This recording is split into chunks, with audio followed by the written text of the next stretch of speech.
It was a drizzly morning in downtown Seattle, the perfect day to curl up with a good book. At least that's what Emily, the head librarian at the historic Seattle Public Library, had intended. But instead of sipping coffee and flipping through the pages, Emily found herself staring at a scene of utter chaos.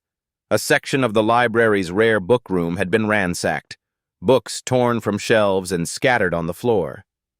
The library's director, Mrs. Patel, rushed over to Emily, her usually composed demeanor ruffled. "This is unbelievable," she said, her voice trembling. "Who could do such a thing?" Emily's trained eye scanned the room, her heart racing with excitement. She was no ordinary librarian. She had a secret passion for mystery and detection. As she examined the scene, she spotted a small piece of paper caught between the pages of a destroyed book. She carefully extracted it, and her eyes widened as she saw the scribbled message, "Look to the collector." Emily's mind was racing. Who was the collector, and what did they have to do with the ransacked book room? She knew that the library collected rare and valuable books, but this seemed like more than just a theft.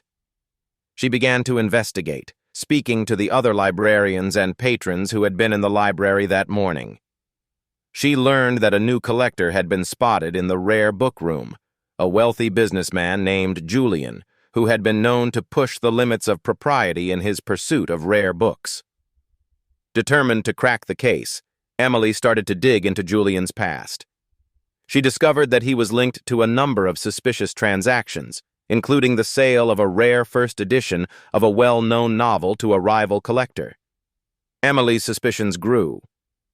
Was Julian behind the vandalism in the rare book room? She followed a trail of clues, leading her from the library's dusty shelves to the high-stakes world of rare book collecting. Along the way, she encountered a cast of characters who seemed to be hiding secrets of their own. As the investigation unfolds, Emily finds herself in increasing danger. Someone was willing to go to great lengths to cover their tracks, including violence. But Emily refused to be intimidated. She pored over the evidence, her knowledge of literature and research skills leading her closer to the truth. Finally, the pieces fell into place. It turned out that Julian was behind the vandalism, but not just a simple thief. He was searching for a specific book, a rare and valuable volume that he believed would complete his collection. The trouble was, the book was missing, and Emily was the only one who could find it. In a thrilling showdown, Emily confronted Julian in a hidden room deep in the library's basement. There, surrounded by stacks of books and rare manuscripts, Emily uncovered the truth. The book had been hidden away by the library's previous curator, a man who had been driven to madness by Julian's relentless pursuit of rare and valuable books. As the police took Julian into custody, Emily couldn't help but feel a thrill of satisfaction. She had solved the case, and in doing so had uncovered a dark secret about the rare book world. But most importantly, she had proven that even the most unlikely person, a humble librarian, can make a difference. And as she returned to the rare book room, now quiet and still once more, Emily knew that she would never look at books the same way again.